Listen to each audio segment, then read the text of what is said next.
There are parts of the Bible that if you're a Bible reader, you might read sometimes and wonder why in the world God included that little part, that story, that anecdote in the Bible. There's some stuff that I'll admit to you is pretty weird. There's some stuff that God has included that can leave you scratching your head, wondering what in the world we're supposed to learn from that particular piece of text in the Bible. Now today, we're going to be studying the third chapter in the Old Testament book called Ruth. And in my opinion, this is one of those little sections of the Bible, one of those little pieces of text that kind of make you go, huh? Why in the world did God include that in the Bible? What does he want us to learn? I'll be honest with you, it's a little strange and it's a little awkward, but I hope that as we go through it today, we will be able to glean some wisdom from it, something that we can apply to our lives today. I'll be honest with you, when I started preparing this series, mapping out my outline for this four-part series that we're in, this was the one section of the text that I wasn't really 100% sure how I was going to tackle it, what I was going to do. I realized as I started studying for this series a couple of months ago that I honestly hadn't ever really studied out the book of Ruth all that intensively. In fact, I don't know that I've studied it a whole lot outside of what I learned in Sunday school as a kid. And suspiciously, the section of the text that we're going to be reading today was left out of the Sunday school flannel graph version that I learned as a kid. And when we get to the text today, you'll probably understand why my childhood Sunday school teachers left this part of the story out. I've mentioned several times as we've studied this book of Ruth that it is somewhat of a chick flick, right? It's not a very macho story. There aren't any sword fights, no decapitations, nothing gets blown up. It's a bunch of chicks talking, and that qualifies it as a chick flick in my estimation. Some of you guys probably agree with me on this.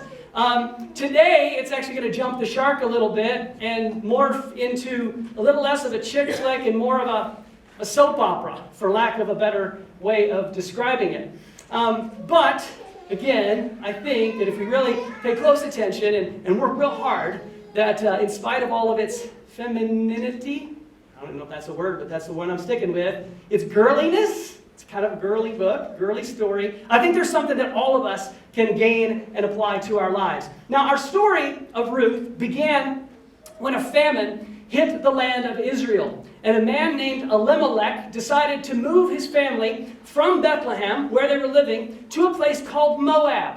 Moab was not a good place for Elimelech to move his family because Moab was a place that was pretty much against God. The Moabite people were a perverse nation to God. Everything about Moab and the Moabites was offensive to God.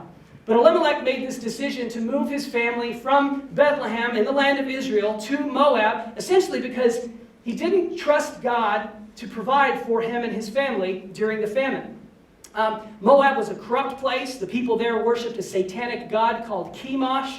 They sacrificed their firstborn sons to this god. They would place their young daughters into prostitution at a young age as a way of appeasing this horrible god. And so Elimelech moved his family, including his wife Naomi and their two sons, to this place to get a new life and a fresh start. But ultimately what happened when Elimelech moved his family there was that he lost his life. He actually died, and he left behind his wife Naomi as a widow and his two sons. His two sons eventually took wives. And because of the lack of dating options, there was no little, Jewish cafe online dating site or anything. Their dating options were limited to the Moabite women that they lived in community with. And so they took Moabite wives. And shortly after they took these Moabite wives, they also died, leaving behind their wives as widows. Now, widows in this particular day and age, especially those without a son, were pretty much the lowest rung of the social ladder. There was not much any lower.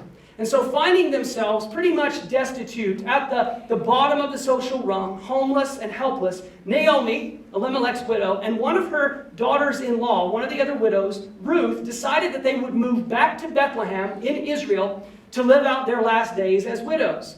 Essentially, in this culture, widows or women in general were not allowed to own property. They weren't allowed to own their own home. It was unlikely that they had any skills that they could use outside of the home to earn a living with.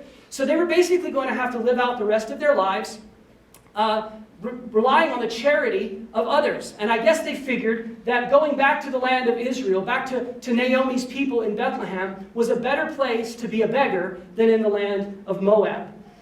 Their only means of survival was basically going to be depending on God's own welfare system. They were going to go back to God's land, be amongst God's people, and God had ordained basically a welfare system, a system through which, under the law, people cared for the widows and the orphans and the poor and the destitute. And one of the mechanisms that God established under this welfare system was a process called gleaning.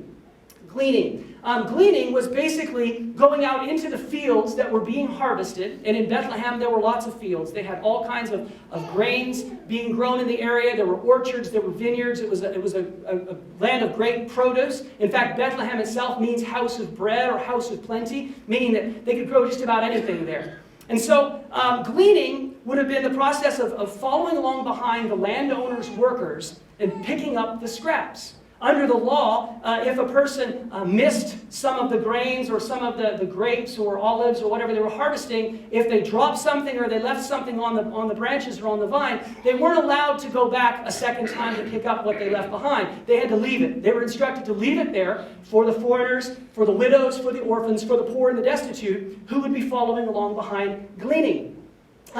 This system allowed for those who were destitute, those who were poor, to have an active part in their own welfare, right? Instead of just sitting on a street corner begging for money or begging for handouts, they could actually go out, and although you might not necessarily call it working for a living, they were working for sure so that they could survive. So after Naomi and Ruth arrived back in Bethlehem to establish their new life as widow beggars, Ruth begins to go out to glean fields. And it just so happens that she ends up on the property of a man named Boaz. Now, Ruth at the time didn't realize that Boaz was a relative of her deceased father-in-law. And she didn't realize that God was already working behind the scenes to actually provide redemption for her in her newfound poverty. We saw in chapter 2 that what started out as an innocent encounter between Ruth and this man Boaz quickly began to take overtones of a romance. It looked like something was brewing there as we finished the last chapter. And as we turn to chapter 3 today, we're going to see the evolution of this relationship. And this is what I would like for you to know, especially those of you who are single ladies or single again. If you are looking for, praying for, hoping for a boyfriend or a man that you could marry someday, you need to take note of this, okay? Write it down. It's up on the screen for you. Ruth patiently waited for her mate Boaz.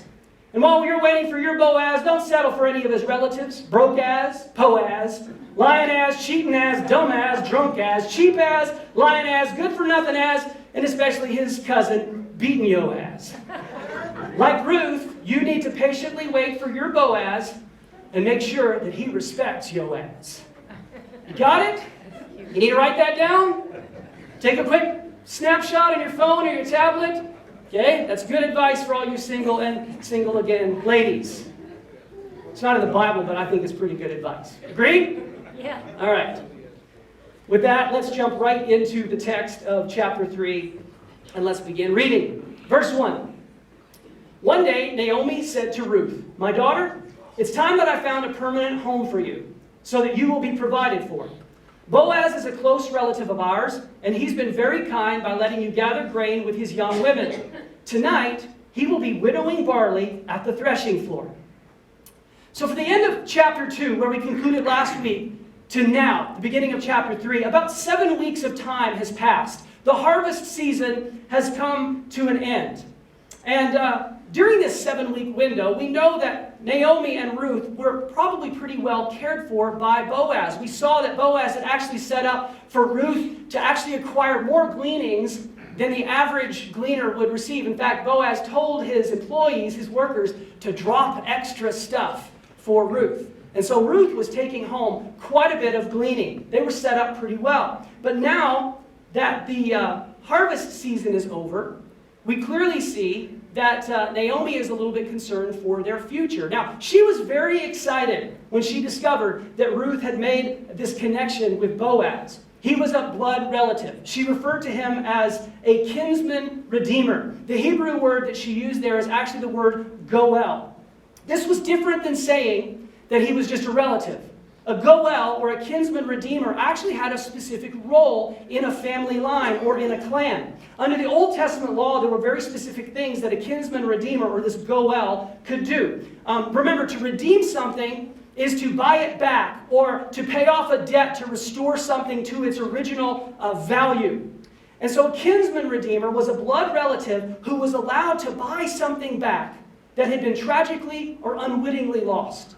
This kinsman redeemer, under the law, would be looking out for the best of his clan. There was nothing more important in this culture than the family name continuing to be passed on to generation to generation, or land or wealth or possessions to be passed on from generation to generation to generation. And this kinsman redeemer, this goel, played a very important role in a family to make sure that all the things that should be passed down were passed down.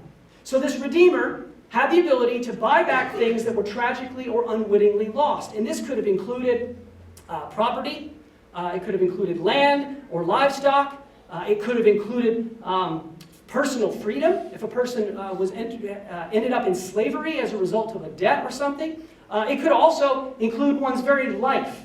If you had died at the hands of someone, your kinsman redeemer or your goel could seek justice for you after you were dead. So I'll give you a little bit of an example. Let's say you found yourself in debt to someone, and the only way for you to pay off that debt or to restore your standing with that person was to sell a portion of your land, or maybe even all of your land, to pay off the debt. Now, in this day and age, being an agrarian culture, your land was everything. If you couldn't grow something, you had no means of income for the most part. And so by selling your land to pay off this debt, it puts you in a very, very challenging situation. But under the law, a goel, or a kinsman redeemer, could actually come in and purchase your land back for you. They could actually go to the new landowner, and that new landowner was required, under the law, to sell to the kinsman redeemer the property that they had bought. Basically, they were buying back what was unwittingly or what was tragically lost.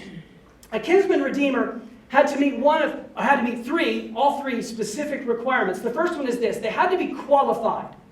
The goel had to be qualified. They had to be related by blood. That was the first, number one qualification. The second thing is they had to be capable, meaning they had to have the financial means. They had to have the cash to buy back what had been lost. And the third thing is that they had to be consenting, meaning that they had to be willing to do the job. Because while the goel, or the kinsman redeemer, had the right to buy things back under the law, they were not obligated to buy things back under the law. It was their choice. So they had to be qualified, they had to be capable, and they had to be consenting. Now, up to this point, we've seen that Boaz has actually provided some temporary reprieve of the poverty that Ruth and Naomi are experiencing. Okay? He's taken care of them during the season of the harvest. But now Naomi realizes that it's time to move things into a more permanent direction. Pick up the text at verse 3. She says, "Now do as I tell you." Naomi speaking to Ruth. "Take a bath, put on perfume, and dress in your nicest clothes. Then go to the threshing floor. But don't let Boaz see you until he has finished eating and drinking. Be sure to notice where he lies down. Then go and uncover his feet and lie down there. He will tell you what to do." Now, if this sounds like a weird thing to do, it's because it is a weird thing to do. Even in this culture, it would have been a very weird thing, if not provocative thing, to be doing. Now, up to this point, Boaz has seen Ruth maybe on a daily basis. She's been out gleaning in his fields, and obviously he caught her eye the very first time they met. But this wasn't a very glamorous situation in which Boaz and Ruth were having their encounters. She would have not been dressing in her nicest clothes or making herself look good to go out and glean. When Boaz was seeing her on a daily basis, she was hot and sweaty and probably stinky. She was scraped and she was bruised from working in the field. One commentary that I read mentioned that it was a possibility that she was still wearing her clothes of mourning. She was still in mourning the loss of her husband, so she wasn't dressed up. But now, Naomi says, girl, it's time to get dolled up. Take a bath, do some extra scrubbing, douse yourself in some perfume, some body spray, whatever you got, make yourself smell nice, put your party dress on, get the red high heels out. It is time to get to business. Now, Boaz would have spent the entire day at the threshing floor preparing his newly harvested grain, either for market or for personal use. The threshing floor was typically a bit out of town, wasn't in town, it would have been out of town. And so because it was out of town, he would have slept at the threshing floor until all of his grain had been completely threshed, and then he could take it back to his property. This would have been a prime time for someone to break in and steal what had been freshly threshed, this freshly harvested, freshly threshed grain. So Naomi knows he's going to have been working all day, he's going to be tired. He's going to have a big meal, because the threshing time was somewhat of a celebratory time. The men would have been at the threshing floor celebrating the harvest. They would have eaten a big meal, they would have had a few glasses of wine, and then he would have bunked down for the night. So her instruction to Ruth is that she's to go and spy on him, and wait for him to finish eating and drinking, and see where he lays down, and then wait until he goes to sleep, and then she's to go and uncover his feet. Now, it's a weird thing for Naomi to tell Ruth to do. Sneak up on a sleeping dude and uncover his feet. I can only imagine what this possibly looked like, right? Now, on one hand, Naomi could have just been providing Ruth with a nice casual way of going and waking Boaz up. Any of you gentlemen know what it's like to have a wife who steals the covers? Yeah? Okay, a few hands went up, the honest guys. Some ladies were like elbowing hard to bring it down. Right? I personally experience this on a regular basis. My feet get uncovered all the time by my unconscious wife next to me. She's not doing it on purpose like Ruth did. And you know what happens? Your feet get uncovered, you get a little chilly, you get a little bit cold, and then you fight to get some covers back, right? So maybe Naomi was giving Ruth a simple way of waking him up. Do you want to just go and uncover his feet? He'll get cold and then he'll wake up.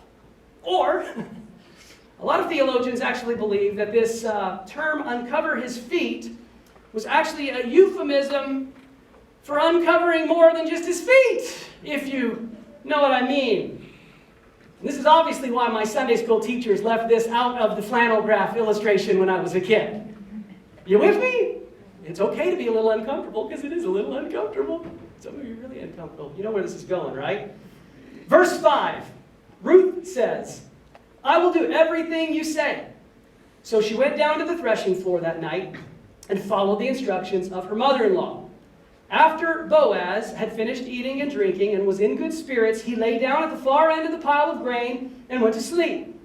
Then Ruth came quietly, uncovered his feet, and lay down. Around midnight, Boaz suddenly woke up and turned over. He was surprised to find a woman lying at his feet. Heck yeah, I would imagine he's surprised.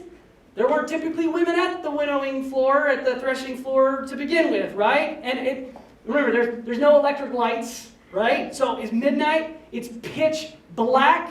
If this looks like a Wild West story, like you can imagine the guy like sitting up in bed and pulling out his revolver. Who's there, right?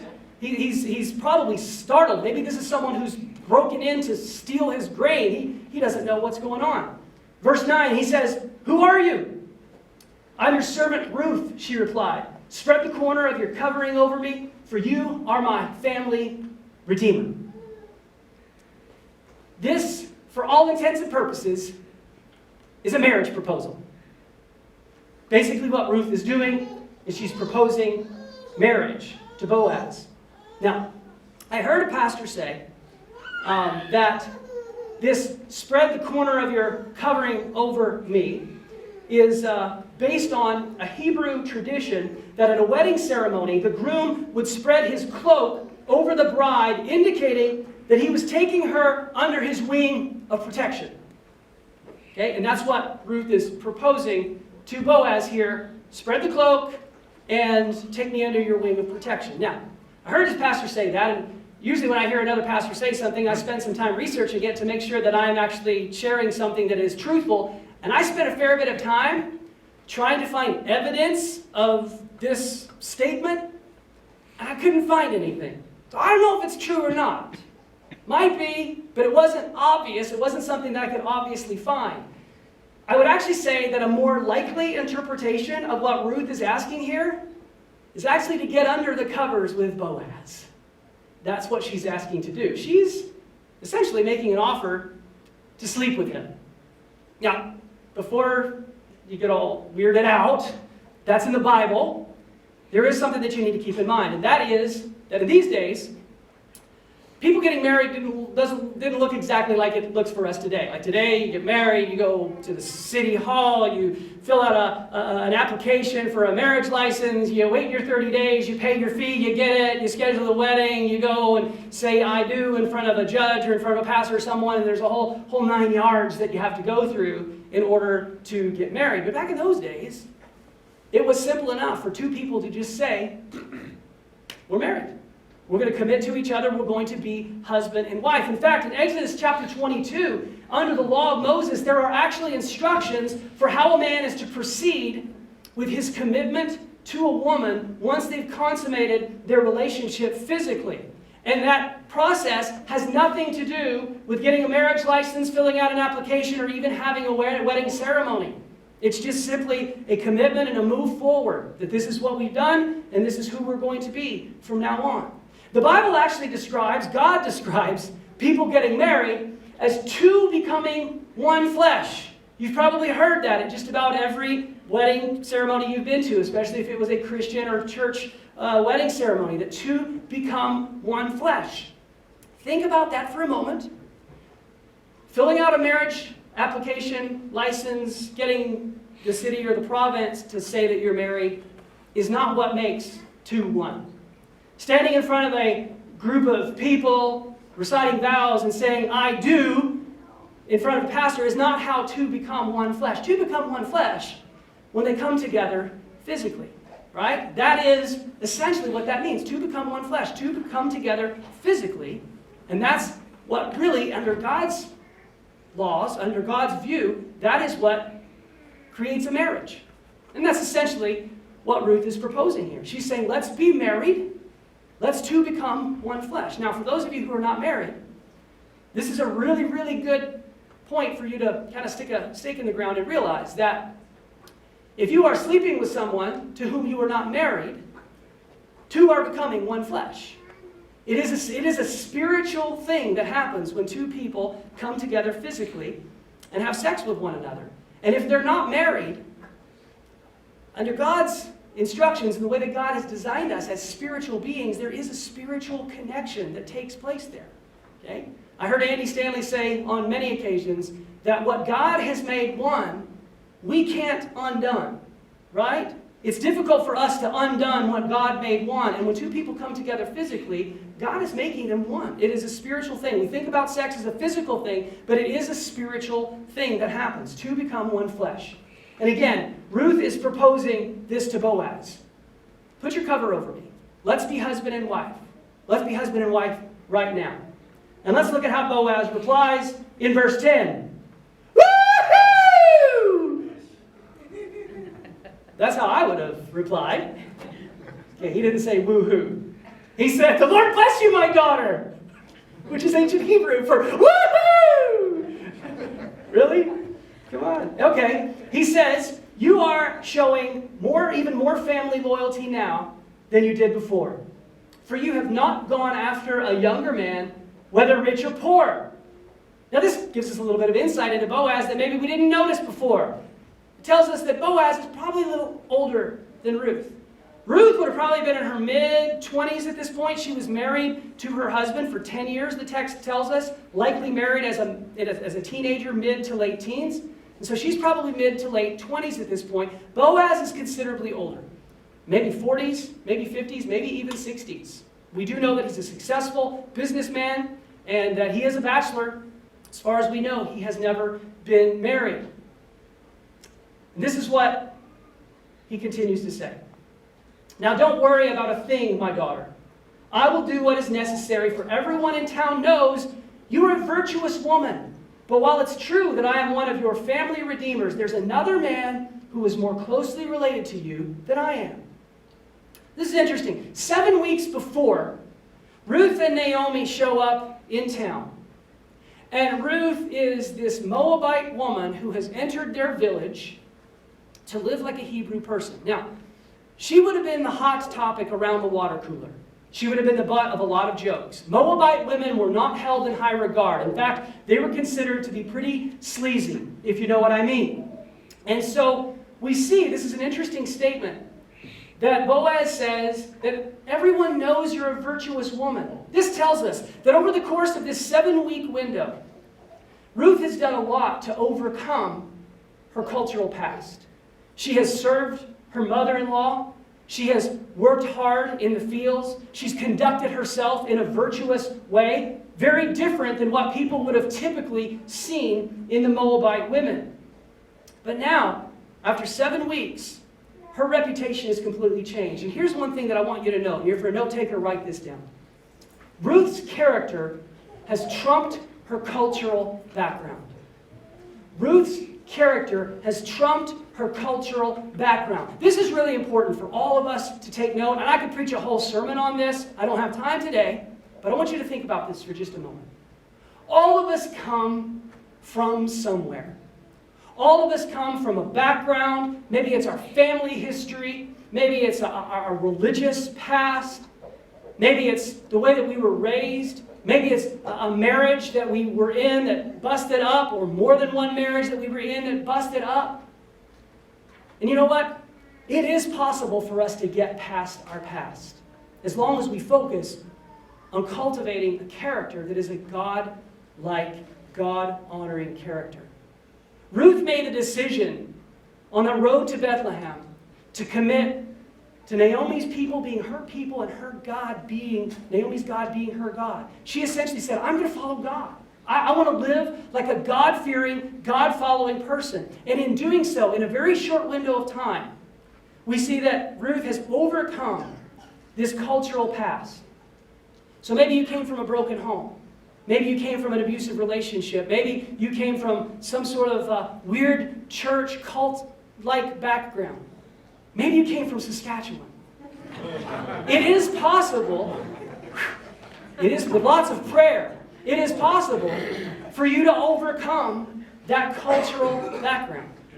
Our character can always trump our cultural background. We also see in this moment here the respectable character of Boaz being revealed again. Here he is. Here's a middle-aged man in the middle of the night who's just had his feet uncovered after he's had a few glasses of wine.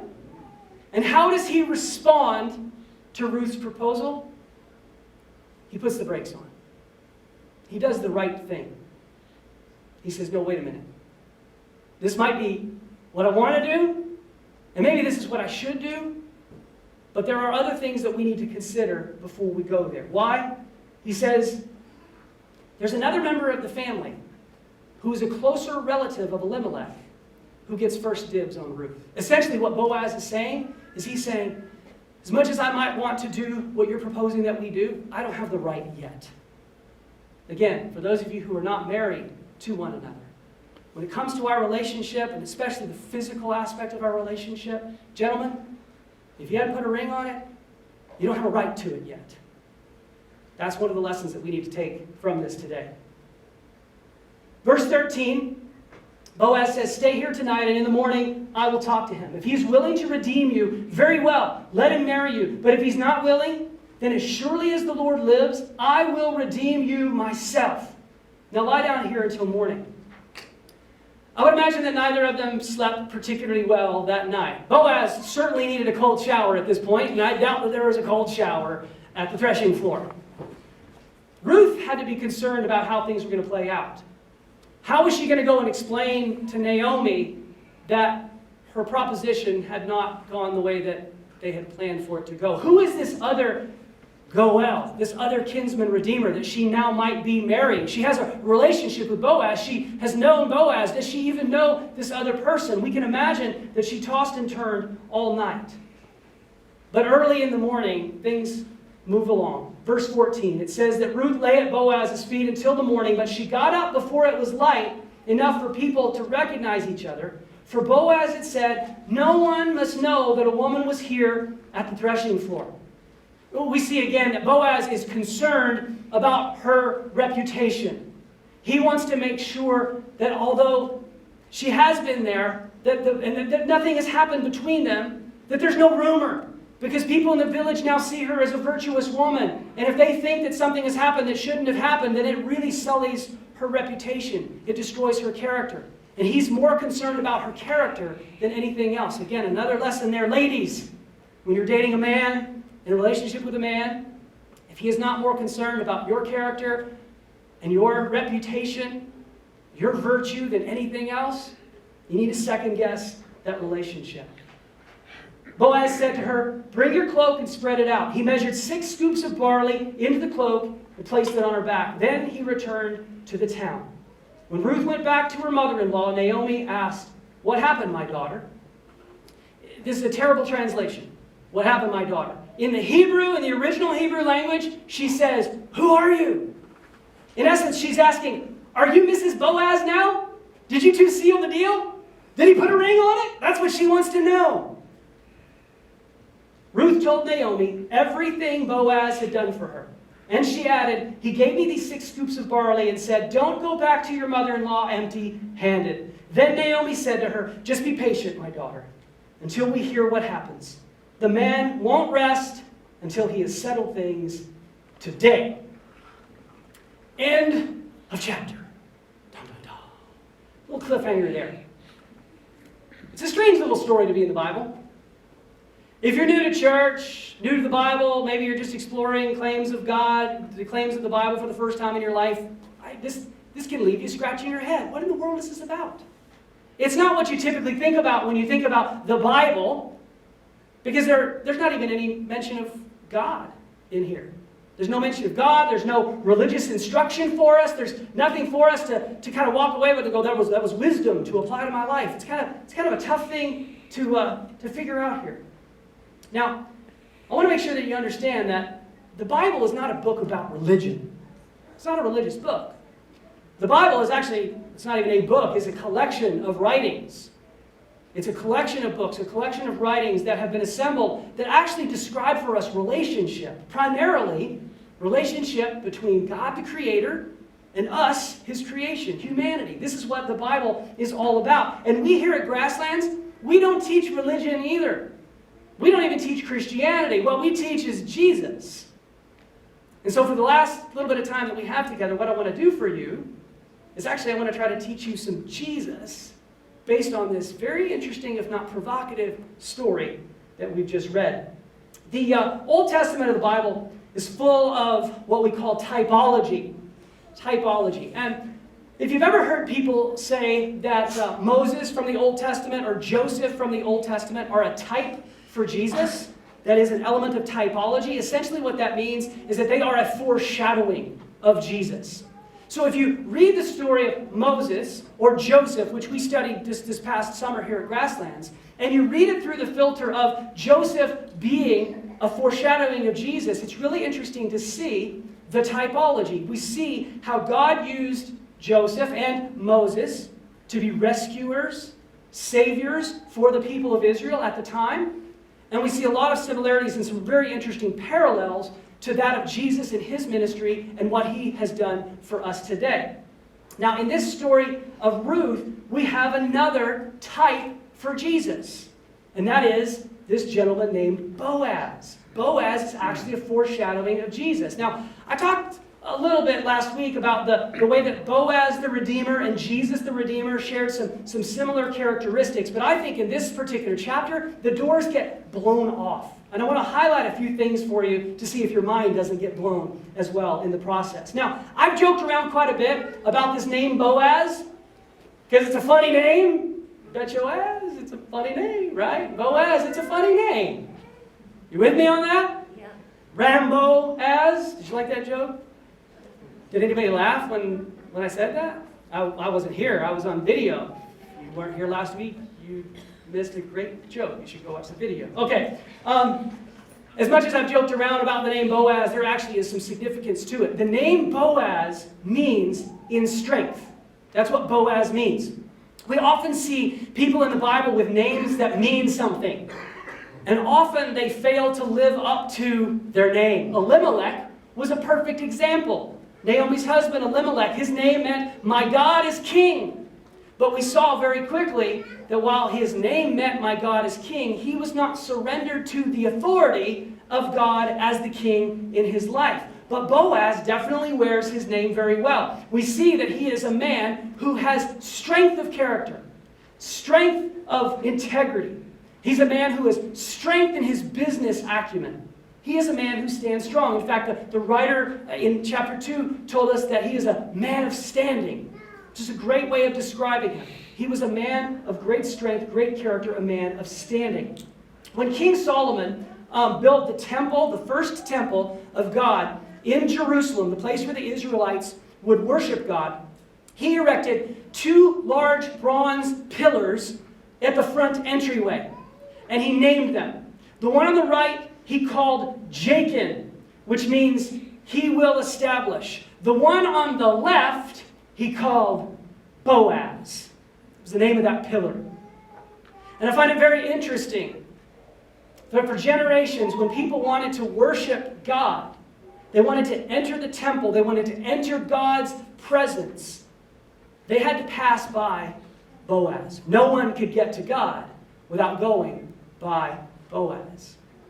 And isn't it interesting that today we know the only way we can enter into a relationship with God, the only way we can experience His presence, is by passing by the new pillar of God's redemption plan, and that is Jesus. Where Boaz stood as the temple pillar, Jesus is now the pillar for us, and we must pass by Him in order to have a relationship with God. For note taker, you write this down. Boaz was a redeemer in the tribe of Judah from the village of Bethlehem. Jesus is a redeemer in the tribe of Judah, born in Bethlehem. Coincidence? I think not.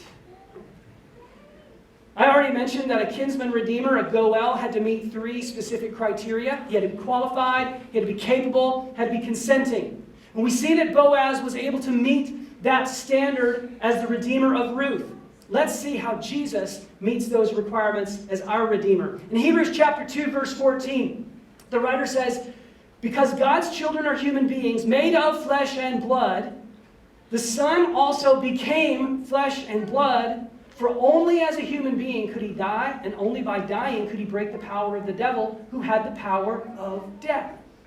You see, before Jesus made His entry on earth in Bethlehem, Jesus the Son existed in spirit with the other members of our triune God. There was God the Father, there was God the Holy Spirit, there was God the Son. He existed in spirit.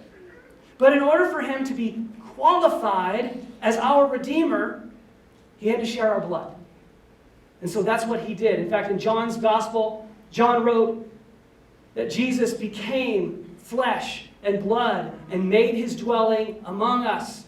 That was the whole purpose. This qualified Jesus for being the atoning sacrifice for our sin. Now, it wasn't enough that He was just qualified.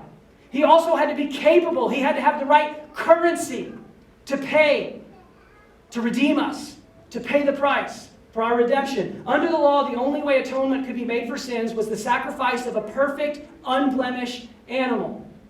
And that would provide temporary atonement for an Israelite's sins.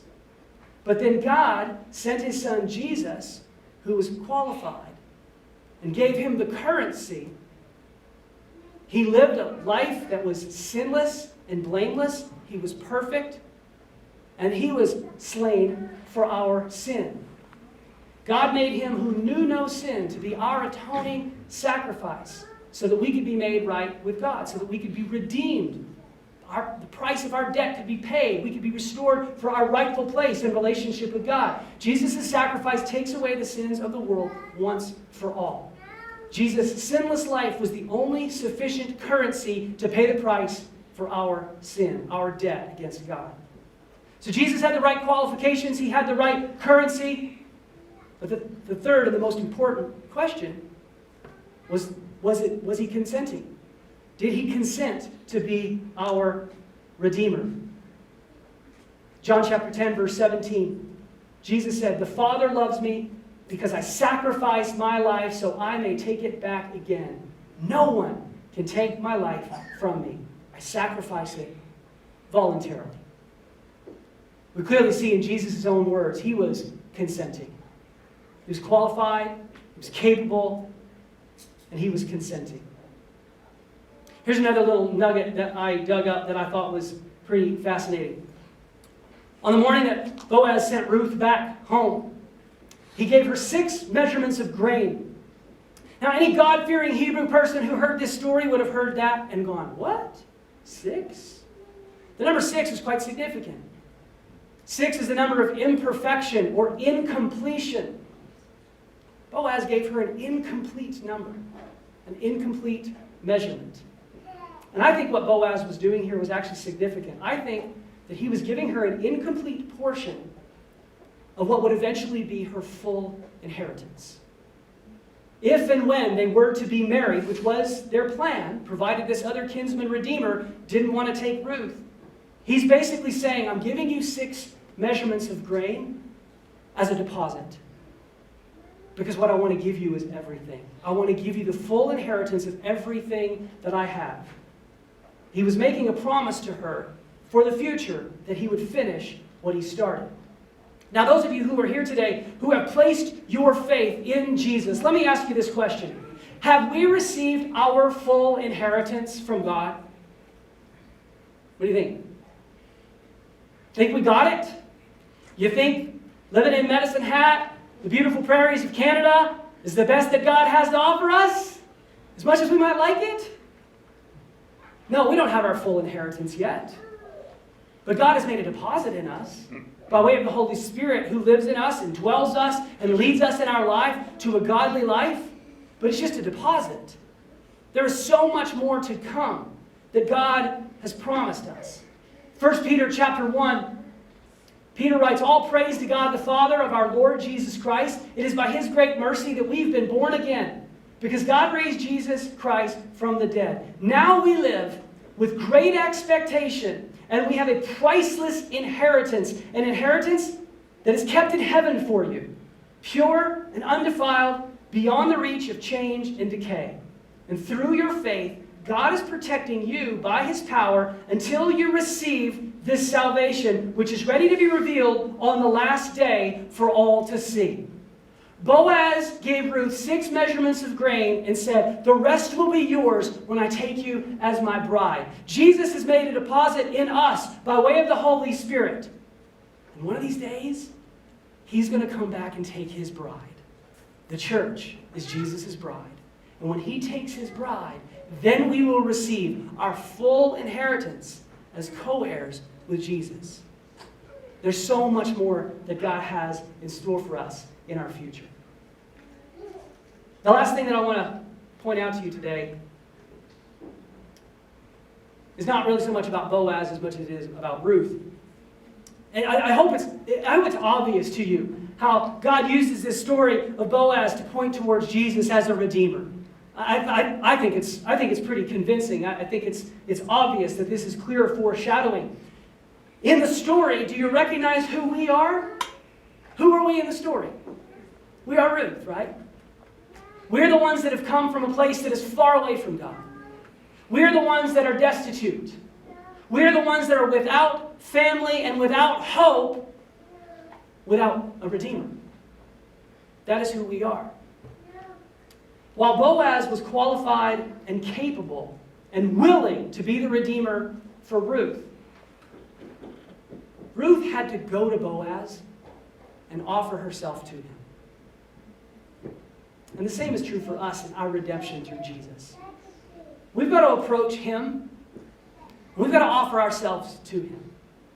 And we've got to ask Him to take us under His protective wing. We've got to ask Him to adopt us into His family, to be a part of the church, to be a part of His bride. We've got to offer our lives to Him. See, Jesus' death on the cross and His subsequent resurrection pays the price for all sins, past, present, and future. But what many people fail to realize is that unless you submit yourself or surrender yourself to Him as your Redeemer, that forgiveness doesn't apply to you. Like Ruth, we have to go and offer ourselves to Him. Now, many of you here have done that. Many of you have offered your lives to Jesus. You've accepted forgiveness and restoration with in your relationship with Him. But the next step for you is to do what Naomi told Ruth to do on that night, which is once you've offered yourself to Him, do what He tells you to do. See, a lot of us will offer our lives to Jesus. We'll say we want to be a part of your family. We want salvation. We want a hope for the future. But then we resist doing what Jesus tells us to do. And I don't know what Jesus is telling you to do. Maybe He's telling you that you need to get baptized. Jesus actually tells all of His disciples that they should be baptized. All of His followers, all that surrender their lives to Him should be baptized. We have a lot of people in this church who claim to follow Jesus, but who have never actually gone public with their faith in baptism. Maybe that's what Jesus is telling you to do. Maybe that's what you need to do. Maybe Jesus is telling you that there's somebody in your life that you need to bring here on a Sunday morning because they need to hear the good news about Him. Maybe Jesus is telling you that you need to get into a community group so that you can invest in some relationships with people who are on the same road that you are traveling. Maybe Jesus is telling you that you need to make God a bigger part of your financial picture. Maybe Jesus is telling you that there's a relationship in your life that you need to go and repair because you need to forgive someone or you need to seek forgiveness from someone. Maybe Jesus is telling you that there's a relationship in your life that is unhealthy for you and you need to cut it off and walk away. I don't know what Jesus is telling you. But like Naomi told Ruth, if you've offered your life to Him, you need to be prepared to do what He tells you to do. Now, there are others of you here today who've never actually even offered your life to Jesus. You may have been hanging around with us here at Grasslands for weeks, months, maybe even years, and you glean from the teaching that we offer here on Sunday morning, and you take the stuff that we study in the Bible and you try to apply it to your life, but you've never actually been redeemed because you've never actually offered your life to Jesus. And so today I want to make sure that you have an opportunity to do that if you're ready to do that. Would you bow your heads with me? If you're a person who has never actually surrendered your life to Jesus, you've never offered your life to Him, I'm going to pray a prayer. And I just want you to echo this prayer in your heart. You can say it out loud if you want to. Nobody will think that you're crazy or weird, because a lot of people in this room have prayed a prayer similar to this one. This is what we want for you more than anything else. But I'm going to pray, and as I pray, if this is your prayer, just echo it in your heart. Jesus, I confess to you that I am a sinner. Jesus, I recognize that without you, I have no hope for my future, and I need to be redeemed. And Jesus, I recognize that you are the Redeemer that God sent so that I could have a hope of eternity in heaven. And so today I offer my life to you. I ask you to redeem me. I ask you to take me under your wing of protection. I commit my life to following you. And I pray that you will fill me with the Holy Spirit so that I can grow in my relationship with you and become more like you every day. I pray all of this to you, Jesus, in your name. Amen. Now, if you prayed that prayer today for the first time, this is what I would love for you to do.